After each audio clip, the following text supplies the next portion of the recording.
Mjekët do të mund të shkruajnë flaster dhe çamçakës me nikotinë si ilaç për ndërprerjen e duhanit dhe për këtë do të fillojnë aktivitetet e koordinuara të gjitha institucioneve që mund të kontribuojnë që qytetarët ta lënë duhanin. Konkretisht bëhet fjalë për flasterët transmedal me çamçakëza me nikotinë që mund të shfrytëzojnë qytetarët për lërjen e duhanit.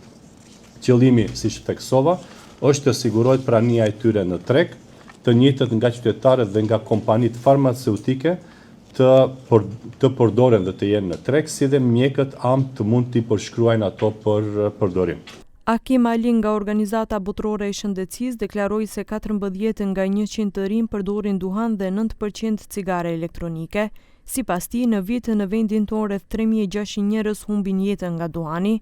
Theksoi se varësia ndaj nikotinës nuk ka të bëjë me vetëm cigare tradicionale, sepse industria ka evoluar duke krijuar produkte moderne.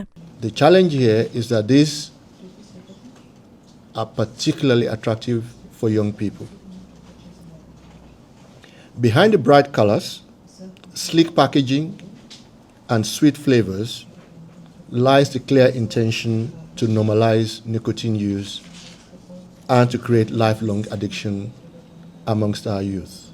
Sipas rezultateve të anketës së Institutit të Shëndetit Publik, në vitin 2023 në bashkëpunim me OBSH-n deri në 45.4% e popullsisë së rritur u deklaruan si duhanpirës aktiv, gjë që e bën situatën alarmante.